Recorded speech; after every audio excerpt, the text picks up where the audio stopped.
नमस्कार, आप live cities देख रहे हैं। मैं हूं जय शुक्ला। जरा सोचिए कि अचानक जमीन से सोने और चांदी निकलने लगेंगे तो आप क्या कहेंगे।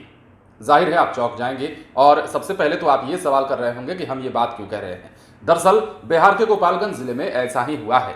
एक मामले की जांच कर रही पुलिस तब हतप्रभ रह जाती है, तब हैरान रह जाती है जब जमीन के अंदर से सोने चांदी निकलने लगते हैं, वो भी भारी मात्रा में। अब मामला क्या है वो भी आप समझ लीजिए। बिहार में वैसे तो अपराध की कई घटनाएं हो रही हैं, आप देख रहे हैं, तमाम तरह की बातें भी निकलकर सामने आ रही हैं, सियासत भी खूब हो रहा है। लेकिन अब जो अपराध की नई घटना हमारे सामने आई है, जिस प्रकार की घटना अभी गोपालगंज में हुई है, उसे देखने के बाद आप क्या कहेंगे जरा सुनिए। दरअसल बिहार के गोपालगंज शहर में रिटायर्ड रेलकर्मी के घर हुए डकैती कांड का पुलिस ने खुलासा करते हुए बेतिया जिले के रहने वाले 5 डकैतों को गिरफ्तार किया है। गिरफ्तार डकैत में एक सीआरपीएफ का सस्पेंड जवान भी शामिल है, जो पूरे घटना का मास्टरमाइंड भी बताया जा रहा है, और उसे भी पुलिस ने गिरफ्तार कर लिया है। पुलिस ने रेलकर्मी के घर से लूटे गए सोना चांदी के आभूषण को जमीन के अंदर से बरामद किया है। साथ ही मोबाइल समेत सभी सामान भी बरामद कर लिया गया है। एसपी ने इसकी जानकारी देते हुए बताया कि पकड़े गए अपराधियों के पास से 2 देसी पिस्टल, 3 जिंदा कारतूस, 5 मोबाइल और 2 लूटी गई बाइक बरामद किए गए हैं। गिरफ्तार अपराधियों में छपरा के खैरा इलाके के रहने वाले मोहम्मद इस्लामुद्दीन मियां का पुत्र असलम मास्टरमाइंड निकला, जो सीआरपीएफ से 10 साल पहले सस्पेंड हुआ था।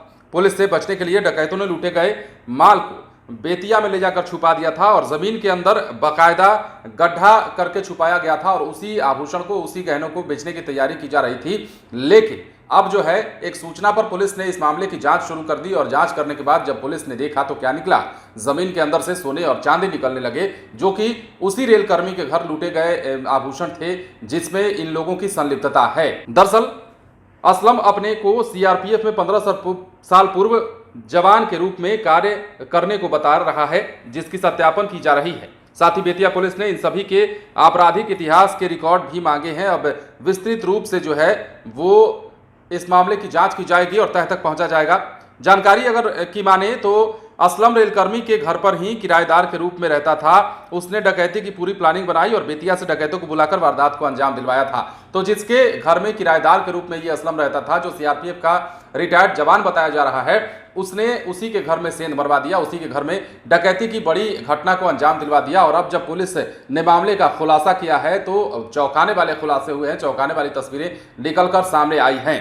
तो एक बार फिर से आपको बता दें कि ये गोपालगंज का मामला है, बिहार के गोपालगंज का, जहां पर रिटायर्ड रेलकर्मी के घर डकैती कांड का पुलिस ने खुलासा किया है। और इस मामले में बेतिया जिला के रहने वाले 5 डकैतों को भी पुलिस ने गिरफ्तार किया है, जिनके पास से हथियार भी बरामद किए गए हैं और लूटे गए आभूषण भी बरामद किए गए हैं। जमीन के अंदर सोने और चांदी जो इन्होंने छुपा करके रखा हुआ था, उसे भी पुलिस ने अब बरामद कर लिया है। तो अपराध के नए नए तौर तरीके बिहार में देखने को मिल रहे हैं। अपराध किस प्रकार हो रहे हैं और अपराधी किस प्रकार पुलिस से बचकर चले जा रहे हैं, ये बात भी आपने देखी है बिहार में। और किस प्रकार जब पकड़े जाते हैं तो कितना बड़ा खुलासा होता है, ये भी आप देख रहे हैं। लेकिन सवाल वही है कि आखिर बिहार में इस तरह की घटनाओं पर आखिर विराम कब लगेगा।